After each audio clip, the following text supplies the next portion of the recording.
Сооронбай Жээнбеков президент болгон соң сотторду, прокурорлорду, деги эле укук коргоо органдарын катуу сынга алып, миңдеген жарандар күнөөсүз абакта жатканын айтты. Өлкө башчысынын жалындуу сөздөрүн көпчүлүк кубаттап, колдоого алгандыктан Жээнбековдун эл арасында кадыр баркы кыйла өскөндүгү байкалган. Бирок Садыр Жапаровду жогорку сот 12 жылга эркинен ажыратты. Текебаевдин иши боюнча жаңы жагдайларды башкы прокуратура кароодон баш тартты. Калган 30га чукул саясатчыларда адилеттүүлүктөн үмүт үзүп калышты.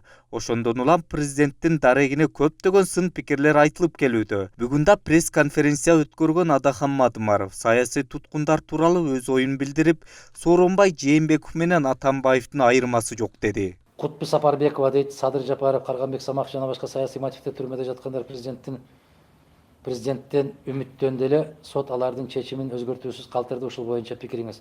Мен алар силерден айырмаланып, менин үмүтүм жок эле. Сиздер көп суроо бердиңер, ушулар бошонобу? Бошонбойт деп айткам. Бошотпойт. Неге бошотпойт? Көп ойлоду да, муну Атамбаев камады эле, Жээнбеков бошотот деп. Атамбаев менен Жээнбековдун айырмасын силер көрбөсөңөр, мен көрбөйм. Экөө бири элеби? Билет экенсиңер, анан эмне сурайсыңар менен? Кантип чыгарат аны? Досу капа болбойбу аларды чыгарып берсе? Өткөн аптада Кыргызстандын тышкы карызын кутулуу үчүн өкмөт жарандардан жардам сурап, атайын эсеп ачылаарын айткан. Мындан улам Кыргызстандагы эң бай адамдардын катарын толуктаган Камчыбек Жолдошбаев алдыга оозанып 10 миллион сом берерин билдирген. Ал эми белгилүү саясатчы Адахан Мадымаров да карыздан кутулуунун жол жобосун сунуш кылды. Кыргыз белчесинен кредитке батып, балдарын, кыздарын окталбай атса, анан сенин карызыңды төлөйбү? Кыргыздын бүгүн желкесинен езип олтурган кредит деген маселе бар. Кредит албаган үй бүлө дээрлик жок эсе. Эгер чындап кыргызды карыздан кутулгун келсе, урматтуу премьер-министр, өкмөт башчы, 100 ууруну билесин, бардыгы билет. Бардык кыргыз билет. 100 ууруну топто, ушундай кылып жыйна, айт. Жедик, ичтик, эми жараткандан корколу дагы кайтаралы. Де ушундай деп 100 ууруну карма. Анын 35-ин издештин кереги жок. Жээнбековдун чөнтөгүндө бар. Тизмеси барбы?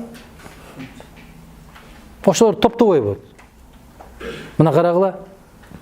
Жаштарга орун берели. 92 жаштагы премьер-министр кайрада Малайзияга келди. 92 жашта. Эмне кылды? 5 күндүн ичинде 50 миллиард доллар топтоп койду. Кимден? Уурлардан. Окудуңарбы? 50 миллиард долларды ордуна коюп койду. 5 күндүн ичинде. Кандай дейсиңер? Мана күйгөн, баягы камера үчүн иштебеген, камера үчүн намаз окубаган, камера үчүн соопчулук кылбаган, жетекчинин кыла турган иши ушул. Кабинеттен чыкпай эле жасай турганын жасап коет. Мана Өзбекстандын президенти Мирзиёев не деди кече чыгып? Соц тармактардан кайрылды. Көрдүңөрбү? Айтты. Бүт баарын чекеден мамлекеттин казынасына уурдагандарын төктүрүп атам деди.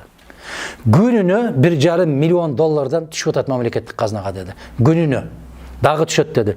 Түшүп бүткөндөн кийин бул айвандар чыгып элдин алдында кечирим сурайт деди теледен. Мана ушундай болот күрөш жүргүзгөн киши. Күрөштү ушинтип жүргүзөт. Анан мен сага кылмыш ишин ачып коюшум мүмкүн, 3 күндүн ичинде качып кет деп кабар бербейт ал. Түндө 1,5-да уктап аткан жеринен кармап келип атат. Биздикилер эртерээк кабар берет. Сен тезирээк кач. Качып бүткөндөн кийин сен кабар берип кой, мен бүттү, мен качып бүттүм деп. Мен сенин артыңдан кылмыш ишин козгоп коем. 2-3 ай, 4 ай, 5 ай туруп тур. Кыргыз унутчаак. Эртең эле унутат, анан келе бересиң. Мына ушундай келишим түзүп атат. Тилекке каршы.